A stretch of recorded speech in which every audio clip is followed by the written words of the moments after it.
آخر دونوں لشکر ترائن کے میدان میں ایک دوسرے پر حملہ آور ہوئے۔ ترائن کا میدان دہلی سے 40 کوس کے فاصلے پر دریائے سرسوتی کے کنارے واقع تھا۔ دونوں طرف کے لشکری جی توڑ کر لڑے، اپنی جاں بازی کے جوہر دکھانے لگے۔ راجاؤں کا لشکر تعداد میں بہت زیادہ تھا، سلطان شہاب الدین کے لشکری کم تھے، لہٰذا مختلف سمتوں سے مسلمان لشکریوں کے قدم اکھڑنے لگے۔ سلطان شہاب الدین کے لشکر کا میمنہ اور میسرہ خالی ہونے لگے تھے، کیونکہ وہاں راجاؤں کے لشکر کا دباؤ بہت زیادہ تھا۔ کلب لشکر میں البتہ ابھی تک افراتفری مچی تھی اور لشکری ڈٹ کر دشمن پر حملہ آور ہو رہے تھے اور ان کے حملوں کو روک رہے تھے۔ سلطان شہاب الدین کے لشکر کی تنظیم بکھر کر رہ گئی تھی، لشکر کے اندر بددلی پھیل گئی۔ تب اس وقت جب کہ سلطان شہاب الدین غوری اپنے کلب لشکر کے ساتھ مصروف جنگ تھا، اس کا ایک امیر اس کے پاس آیا اور سلطان کو مخاطب کر کے کہنے لگا، سلطان محترم، ہمارے لشکر کے میمنہ اور میسرہ دونوں کے کچھ عمرا خوفزدہ اور بدحواس ہو کر میدان جنگ سے فرار کا راستہ اختیار کر چکے ہیں۔ اس کے علاوہ مقدمت الجیش کے افغانی اور خلجی سردار بھی، جو ہمیشہ بڑھ چڑھ کر باتیں کیا کرتے تھے، اس وقت میدان جنگ سے غائب ہیں۔ اس لیے میرا خیال ہے آپ بھی جنگ سے کنارہ کشی کر لیں اور لاہور کی طرف روانہ ہو جائے۔ کہتے ہیں شہاب الدین کو اپنے اس امیر کا مشورہ پسند نہ آیا اور اس نے جرت سے کام لیتے ہوئے کلب لشکر کے باقی ماندہ سپاہیوں کی رفاقت میں جان توڑ حملہ کیا۔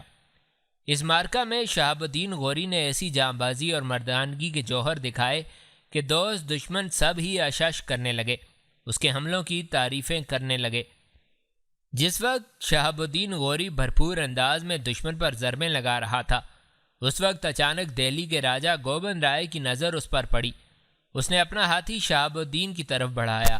شہاب الدین نے جب دیکھا کہ گوبند رائے اپنا ہاتھی آگے بڑھا رہا ہے اور اس پر حملہ آور ہونا چاہتا ہے، تب شہاب الدین غوری نے اپنا نیزہ سنبھال کر کچھ اس طرح گوبند رائے کو مارا کہ ایک حصہ گوبند رائے کو لگا اور اس کے 2 دانت ٹوٹ گئے۔ اس موقع پر اپنے ہاتھی کو بڑھاتا ہوا گوبند رائے قریب آ گیا تھا۔ اپنی تلوار بلند کر کے اس نے شہاب الدین غوری پر گرائی۔ شہاب الدین دفاع نہ کر سکا، کیونکہ اس نے اس وقت گوبند رائے کو نیزہ مارا تھا اور اس وقفے کے دوران ابھی تک وہ سنبھل نہ سکا تھا، جس کی وجہ سے گوبند رائے کی تلوار شہاب الدین غوری پر اثر انداز ہوئی۔ شہاب الدین غوری بری طرح زخمی ہو گیا تھا۔ ممکن تھا کہ شہاب الدین غوری اس زخم کی تاب نہ لا کر بے ہوش ہو کر اپنے گھوڑے سے گر جاتا کہ ایک خلجی لشکری نے بڑی پھرتی سے سلطان کو اس مصیبت سے نکالا۔ وہ سلطان شہاب الدین غوری کے گھوڑے پر چڑھ گیا اور گھوڑے کو لے کر میدان سے بھاگ نکلا۔ وہ لشکری سلطان شہاب الدین کو لے کر ان امیروں اور سالاروں کے پاس پہنچا جو جنگ چھوڑ کر 20 کوس کے فاصلے پر خیمہ زن ہو چکے تھے۔ لشکریوں نے سلطان کو سلامت دیکھا تو ان کی پریشانی ختم ہوئی۔ سلطان شہاب الدین غوری شکست کے بعد لشکر کو لے کر واپس ہوا۔ کہتے ہیں غورستان واپس پہنچ کر سلطان شہاب الدین نے میدان جنگ سے بھاگنے والے افغانی امیروں سے تو کچھ نہ کہا، لیکن خلجی اور غوری امیروں کو سخت سزا دی۔ گھوڑوں کے توبروں میں کچے جھو بھر کر ان امیروں کی گردنوں میں لٹکا دیے اور انہیں سارے شہر میں پھرایا۔ ساتھ ہی شہاب الدین غوری نے ان کے لیے یہ حکم بھی دیا کہ جو امیر اپنے توبرے کے کچے جو نہ کھائے گا اسے قتل کر دیا جائے گا۔ اس حکم کو ان امیروں نے اپنی جانوں کی سلامتی کے لیے غنیمت سمجھا اور توبرے کے کچے جو کھا کر اس مصیبت سے چھٹکارا حاصل کیا۔ مورخین سلطان شہاب الدین کے میدان جنگ سے بچ نکلنے کا واقعہ اس طرح بھی بیان کرتے ہیں کہ جب گوبند رائے کے ہاتھوں زخمی ہو کر سلطان شہاب الدین زمین پر گرا تو شام تک وہ میدان جنگ میں ہی پڑا رہا، کسی نے اس کی طرف توجہ نہ کی۔ اسے ہندو لشکری اچھی طرح پہچانتے نہ تھے۔ جب سورج غروب ہو گیا تو تھوڑی رات گزرنے کے بعد شہاب الدین کے غلاموں کا ایک گروہ سلطان کو تلاش کرنے کے لیے اس کے پاس پہنچا۔ اس وقت سلطان کو کچھ ہوش آ چکا تھا۔ اس نے اپنے غلاموں کی آواز پہچان کر انہیں اپنے پاس بلایا اور تمام واقعہ بیان کیا۔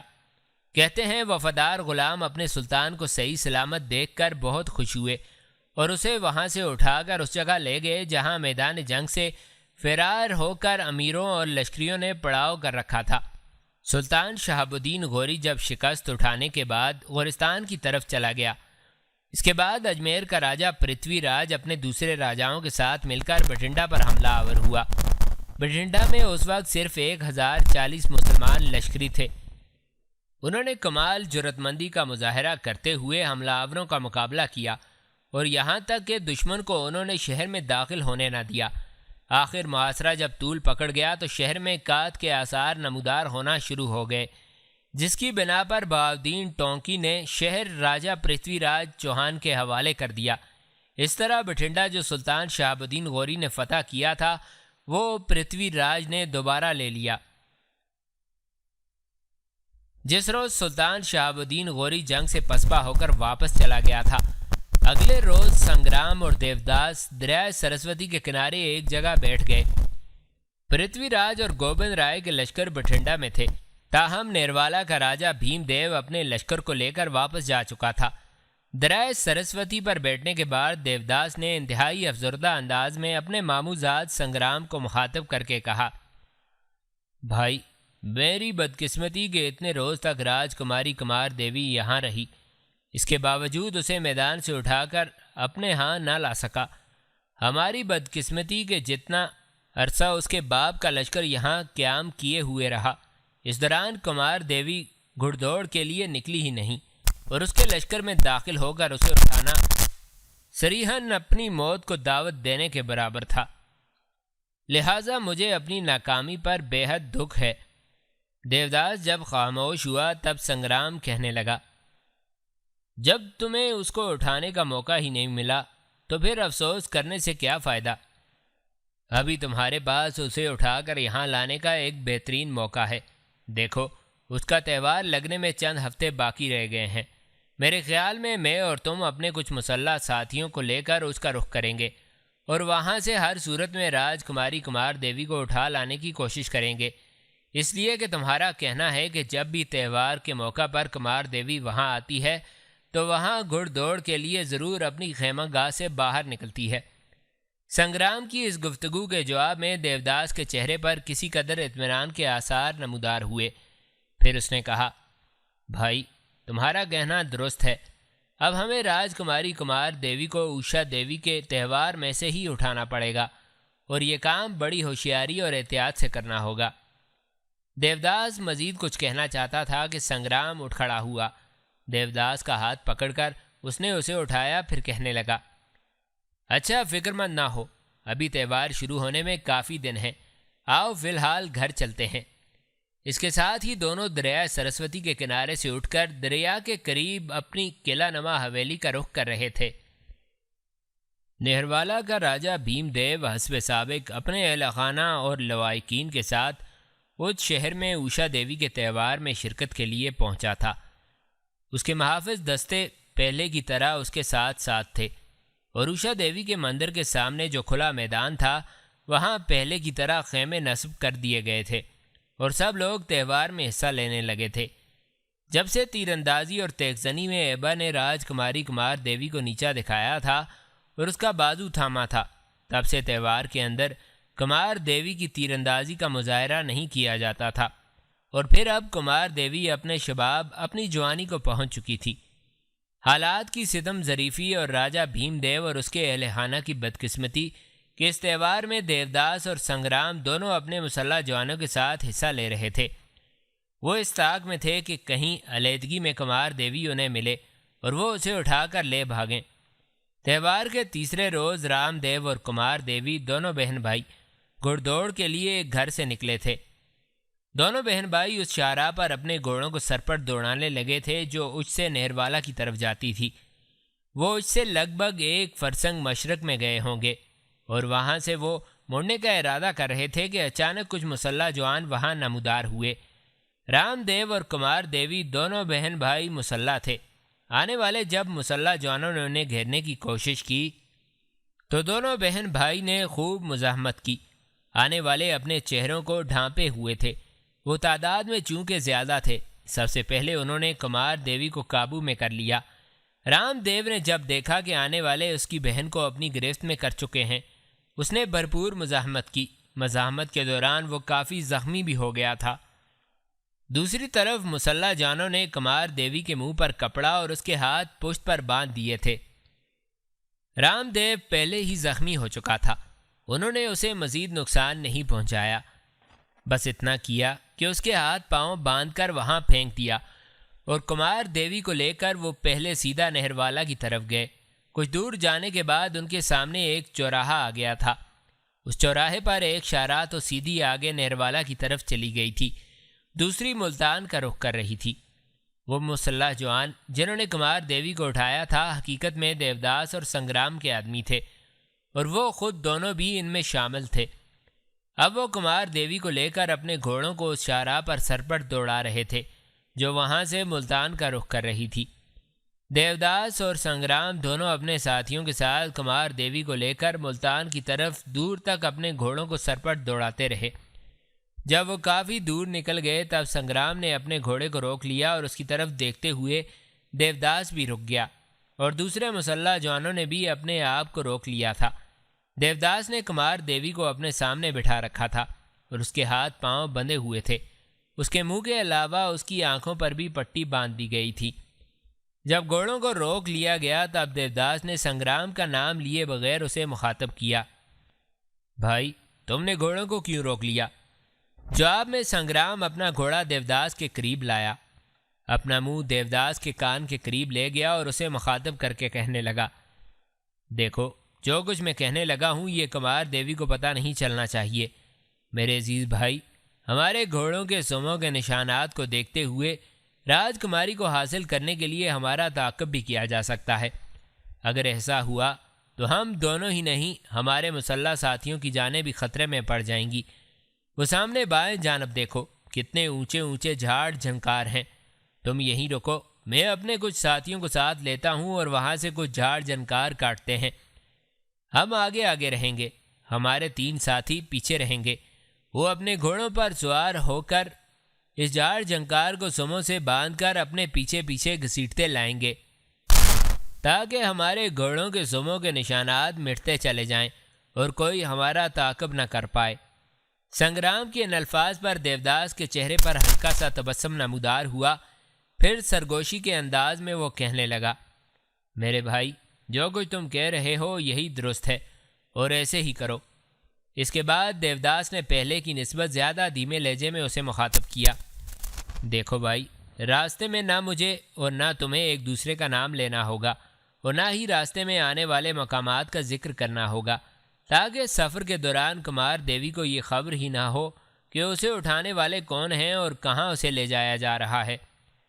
سنگرام نے اس سے اتفاق کیا، پھر اپنے گھوڑے سے وہ نیچے کودا، کچھ ساتھیوں کو لیا، شاہراہ کے کنارے جو جھاڑ جھنکار تھے ان میں سے کچھ کو کاٹا، ان کے 3 حصے کیے اور ان 3 حصوں کو رسیوں سے باندھ دیا گیا۔ پھر مسلح ساتھیوں میں سے 3 کو پیچھے رکھا گیا، باقی سب آگے رہے۔ اس کے بعد وہ پہلے کی طرح اپنے گھوڑوں کو سرپٹ دوڑا رہے تھے، جبکہ ان کے پیچھے رہنے والے 3 ساتھی رسیوں کو پکڑ کر اس جھاڑ جھنکار کو اپنے پیچھے گھسیٹتے جا رہے تھے۔ اس طرح ان کے گھوڑوں کے سموں کے نشانات مٹتے چلے جا رہے تھے۔ کچھ دیر تک وہ اسی طرح ملتان کی طرف جانے والی شاہراہ پر اپنے گھوڑوں کو سرپٹ دوڑاتے رہے۔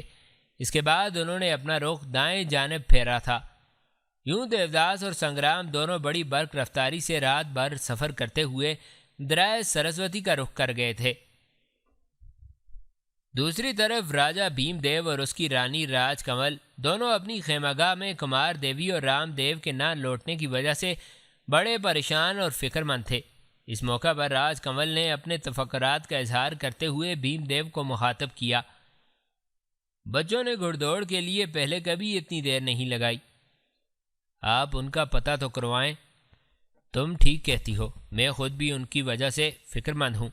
میں کچھ مسلح جوانوں کو بھیجتا ہوں جو ان کا پتہ کریں۔ اس کے ساتھ ہی بھیم دیو خیمے سے نکل گیا۔ تھوڑی دیر بعد وہ لوٹا۔ راج کمل اسی طرح پریشان اور فکر مند بیٹھی تھی۔ بھیم دیو اس کے قریب ہو کر بیٹھا اور کہنے لگا، پریشان اور فکر مند ہونے کی ضرورت نہیں ہے، میں نے کچھ جوانوں کو ان کے پیچھے روانہ کیا ہے، ہو سکتا ہے دونوں بہن بھائی کہیں رک گئے ہوں، ابھی تھوڑی دیر تک پتہ چل جاتا ہے کہ وہ کہاں ہیں۔ کچھ زیادہ دیر نہ گزری تھی کہ وہ مسلح جوان لوٹے۔ ان میں سے 2 جوان زخمی رام دیو کو لے کر بھیم دیو کے خیمے میں داخل ہوئے۔ رام دیو کو اس حالت میں دیکھتے ہوئے بھیم دیو اور راج کنول کے رنگ پیلے ہو گئے تھے۔ اس موقع پر راج کنول اپنے سینے پر ہاتھ مارتے ہوئے کہنے لگی، کیا ہوا میرے بیٹے کو؟ اندر آنے والے مسلح جوانوں میں سے ایک بھیم دیو کی طرف دیکھتے ہوئے کہنے لگا، ہم اپنے شہر نیروالا کی طرف جانے والی شاہراہ پر ان کی تلاش کے لیے نکلے۔ لگ بھگ 1 فرسنگ آگے راج کمار پڑے تھے۔ ان کے ہاتھ پاؤں بندھے ہوئے تھے، یہ زخمی تھے۔ ان کے ہاتھ پاؤں کھول کر ہم یہاں لے آئے ہیں۔ رام دیو کی یہ حالت دیکھتے ہوئے بھیم دیو اور راج کنول کی حالت ناقابل برداشت تھی۔ بین کرتی ہوئی آواز میں راج کنول نے پوچھا، راج کماری کمار دیوی کہاں ہے؟ آنے والوں میں سے ایک پھر بول اٹھا، مالکن راج کماری کا کچھ پتہ نہیں چلا کہ وہ کہاں ہیں۔ اس موقع پر رام دیو بول اٹھا اور ان دونوں مسلح جوانوں کو مخاطب کر کے کہنے لگا، تم دونوں جاؤ، میں پورے حالات اپنے ماتا پتا کو بتاتا ہوں۔ وہ دونوں مسلح جوان باہر نکل گئے۔ اس کے بعد جو رام دیو اور کمار دیوی پر بیتی تھی اس کی تفصیل اس نے بھیم دیو اور راج کنول سے کہہ دی تھی۔ بھیم دیو فوراً اپنی جگہ پر اٹھ کھڑا ہوا اور راج کنول کی طرف دیکھتے ہوئے کہنے لگا، کمار دیوی کو اٹھا لے جانے والے دور نہیں گئے ہوں گے۔ میں ابھی ان کے تعاقب میں کچھ مسلح جوانوں کو بھیجتا ہوں، ساتھ ہی میں طبیب کو بھی بھیجتا ہوں۔ رام دیو کے زخموں کی مرہم پٹی کر دے گا۔ اس کے ساتھ ہی بھیم دیو انتہائی غصے اور غضبناکی کی حالت میں خیمے سے نکل گیا تھا۔ تھوڑی ہی دیر بعد بھیم دیو جب اپنے خیمے میں لوٹا، اس وقت تک طبیب رام دیو کے زخموں کی مرہم پٹی کرنے کے بعد جا چکا تھا۔ اداس اور افسردہ سا بھیم دیو وہاں بیٹھ گیا، پھر اپنے بیٹے رام دیو کو مخاطب کر کے کہنے لگا، بیٹے، جو لوگ تم دونوں بہن بھائی پر حملہ آور ہوئے تھے، کیا ان میں سے کسی کو پہچانا تم نے؟ رام دیو کچھ سوچتے ہوئے کہنے لگا، پتا جی، وہ اپنے چہروں پر ڈھاٹے چڑھائے ہوئے تھے، اس بنا پر میں انہیں پہچان نہیں سکا کہ وہ کون تھے۔ رام دیو جب خاموش ہوا تب راج کنول دکھ بھرے انداز میں کہنے لگی، میرا اندازہ ہے کہ یہ کام ایبا کا ہے۔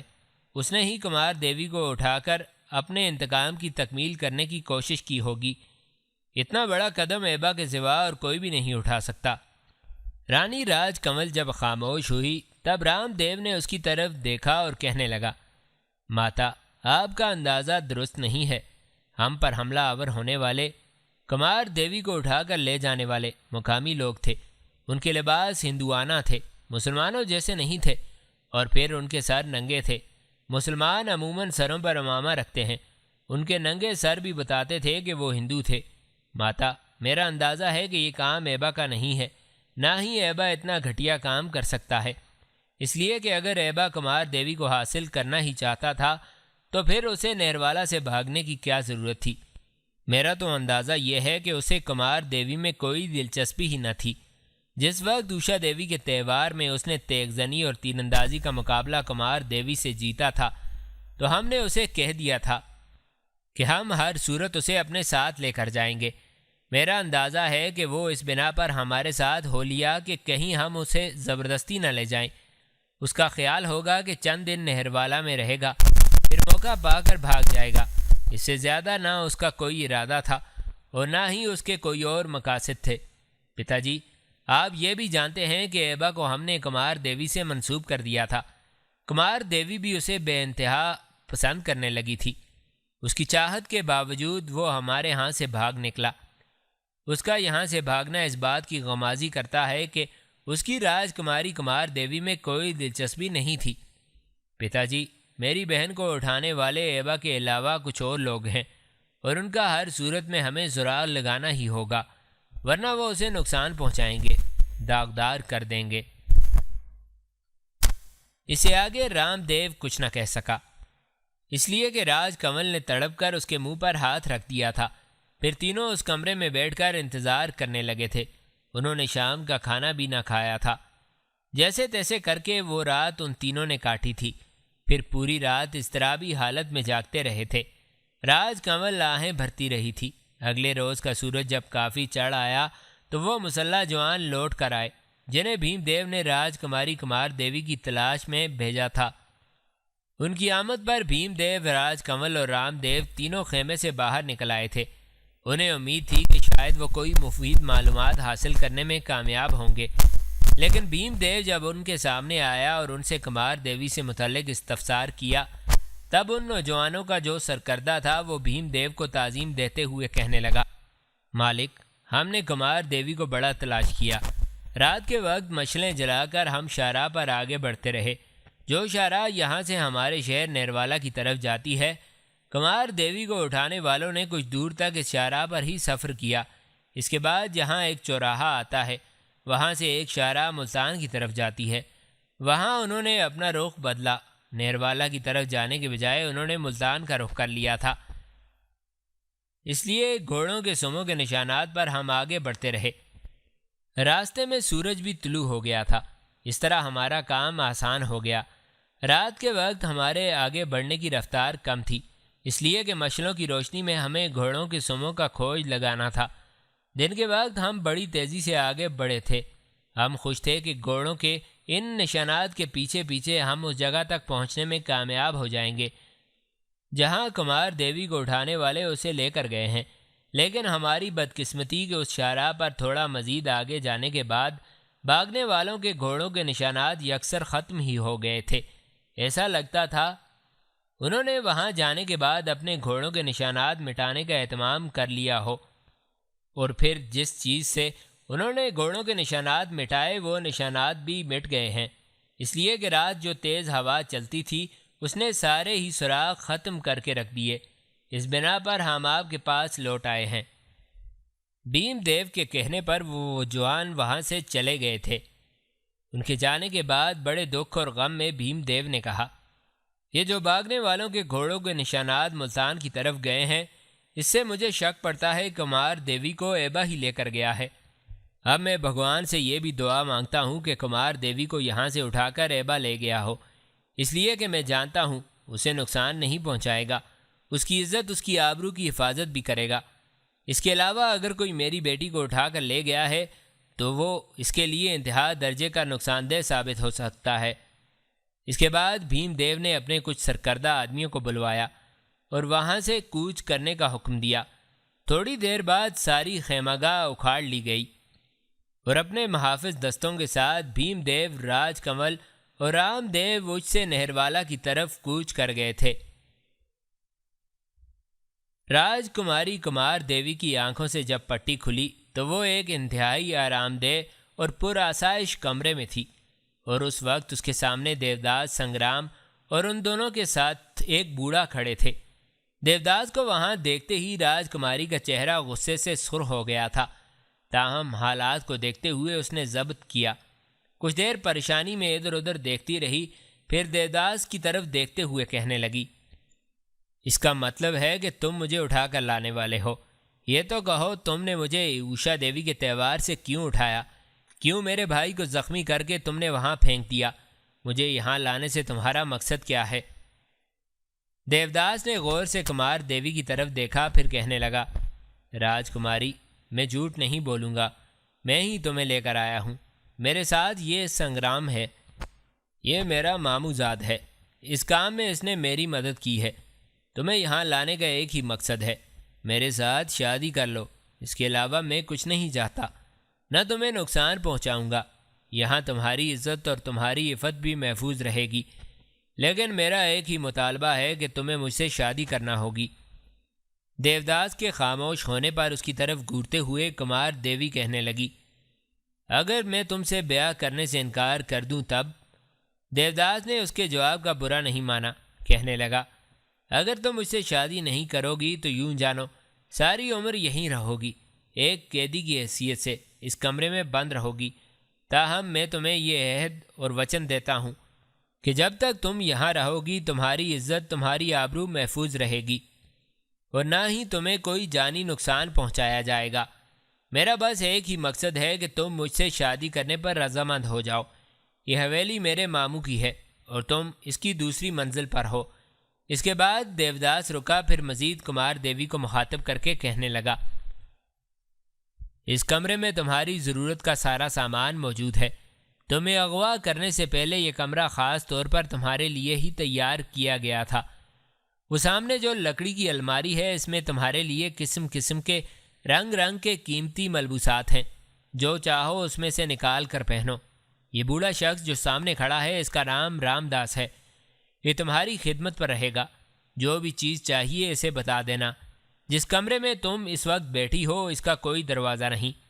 یہ جو دروازہ تم بائیں طرف دیکھ رہی ہو یہ دوسرے کمرے کی طرف کھلتا ہے۔ دونوں کمرے تمہارے تصرف میں رہیں گے۔ ساتھ والے کمرے کا ایک دروازہ باہر کھلتا ہے جسے باہر سے زنجیر لگی رہے گی۔ تم ابھی تھکی ہاری ہو، آرام کرو، خوب سوچو، میں نے جو تمہیں پیشکش کی ہے اس پر غور کرو، اس کے بعد مجھے جواب دینا۔ جب کبھی بھی تمہیں کسی چیز کی ضرورت ہو تو دوسرے کمرے کا دروازہ اندر سے کھٹکھٹانا، رام داس آئے گا اور جو چیز تم منگواؤ گی تمہیں مہیا کرے گا۔ ایک اور بات یاد رکھنا، یہاں سے بھاگنے کی کوشش نہیں کرنا، اس لیے کہ اس حویلی سے نکلنے کے زیادہ دروازے نہیں ہیں۔ باہر نکلنے کا ایک ہی دروازہ ہے اور اسے بھی تم چور دروازہ کہہ سکتی ہو، اور وہاں بھی کڑا پہرا ہے۔ اگر تم نے یہاں سے بھاگنے کی کوشش کی تو پھر یوں جانو اپنی جان سے ہاتھ دھو بیٹھو گی۔ میں اور میرا ماموں زاد اب جاتے ہیں، کسی چیز کی ضرورت ہوا کرے تو رام داس کو بتا دینا۔ چند دن کا وقفہ ڈال کر میں پھر تمہارے پاس آؤں گا۔ اتنی دیر تک تم غور و فکر کر لو، پھر مجھے کوئی جواب دینا۔ اس کے ساتھ ہی دیوداس اور سنگرام وہاں سے چلے گئے تھے۔ اس موقع پر راج کماری کمار دیوی نے رام داس سے کچھ مزید معلومات حاصل کرنا چاہیں، مثلاً اس جگہ کا محل وقوع، وہ عمارت کہاں ہے جہاں اسے بند رکھا گیا ہے، لیکن شاید رام داس کو پہلے ہی سے تنبیہ کر دی گئی تھی کہ اس نے زبان بند رکھنی ہے۔ کمار دیوی کو کچھ نہ بتایا۔ تھوڑی دیر تک اس کے پاس کھڑا رہنے کے بعد وہ بھی وہاں سے چلا گیا تھا۔ اس طرح دن تیزی سے گزرنے لگے تھے اور کمار دیوی بیچاری ان کمروں کے اندر ایک اسیر اور قیدی کی حیثیت سے دن گزارنے لگی تھی۔ ایک روز کمار دیوی اس کمرے میں اپنی نشست پر بیٹھی گہری سوچوں میں غرق تھی کہ ساتھ والے کمرے کا دروازہ کھلا اور جس کمرے میں وہ بیٹھی تھی اس میں دیوداس اور بوڑھا رام داس داخل ہوئے تھے۔ ان دونوں کو دیکھتے ہی کمار دیوی اپنی جگہ سے اٹھ کھڑی ہوئی۔ دیوداس مسکراتے ہوئے کہنے لگا، راج کماری، جب ہم آئیں تو تمہیں اٹھنے کی ضرورت نہیں۔ میرے خیال میں تمہیں سوچنے فکر کرنے کے لیے کافی دن مل گئے ہیں۔ آج میں نے سوچا تم سے پوچھوں کہ تم نے کیا فیصلہ کیا ہے۔ دیوداس یہاں تک کہنے کے بعد رکا، کچھ سوچا، پھر دوبارہ راج کماری کمار دیوی کو مخاطب کرتے ہوئے وہ کہہ رہا تھا، کمار دیوی، شادی تو تم نے کہیں نہ کہیں کرنی ہی ہے۔ کیا یہ بہتر نہیں کہ مسلمان کے بجائے تم اپنے دھرم کے کسی شخص سے شادی کر لو؟ اور پھر مجھ میں کیا برائی ہے؟ ٹھیک ہے، اچ شہر فتح ہو چکا ہے، میں راج کمار نہیں رہا، پر میرے پاس زندگی بسر کرنے کے لیے راج کماروں جیسے ذرائع موجود ہیں۔ اور پھر کیا تم ایک مسلمان ایبا سے شادی کرتے ہوئے اچھی لگتی ہو؟ دیوداس جب خاموش ہوا تب تلخ انداز میں کمار دیوی نے کہا، کس نے تمہیں کہا ہے کہ میں ایبا نام کے اس مسلمان سے شادی کر رہی ہوں؟ حیرت سے اس کی طرف دیکھتے ہوئے دیوداس نے کہا، اس سے تمہاری سگائی تو ہو چکی تھی، یہ سگائی وگائی سب ختم ہو گئی۔ غصے کا اظہار کرتے ہوئے کمار دیوی نے جواب دیا تھا۔ اس کے بعد کمار دیوی نے ایبا کے وہاں سے بھاگنے کی تفصیل کہہ دی تھی۔ راج کماری کمار دیوی سے یہ تفصیل سن کر دیوداس کے چہرے پر گہری مسکراہٹ بکھر گئی۔ کچھ سوچا، پھر کمار دیوی کو مخاطب کرتے ہوئے وہ کہہ رہا تھا، کمار دیوی، اگر ایبا کے ساتھ تمہاری سگائی ختم ہو چکی ہے اور وہ نہروالا سے بھاگ کر کہیں جا چکا ہے تو پھر تمہیں مجھ سے شادی کرنے پر کیا اعتراض ہے؟ دیوداس کے سوال پر کچھ دیر تک راج کماری گھورنے کے انداز میں اس کی طرف دیکھتی رہی، پھر بڑی ناپسندیدگی کا اظہار کرتے ہوئے وہ کہہ رہی تھی، تم نے مجھے حاصل کرنے کا ایک انتہائی نامعقول طریقہ اختیار کیا ہے۔ تم نے مجھے اغوا کیا ہے، میرے بھائی کو بری طرح زخمی کیا ہے اور وہاں اسے پھینک آئے۔ ایسی حالت میں تم میرے باپ کے پاس جاتے تو یقیناً وہ تمہارے لیے سخت ترین سزا تجویز کرتے۔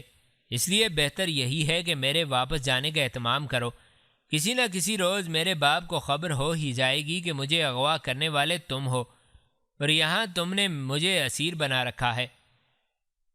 دیوداس بڑی ڈٹائی سے کمار دیوی کی طرف دیکھتے ہوئے کہنے لگا، کمار دیوی، واپسی کا خیال تو اب ذہن سے نکال دو۔ تمہارے پاس اب دو ہی راستے ہیں، یا تو مجھ سے شادی کرو گی یا ساری عمر اسی طرح اسیری میں گزار دو گی۔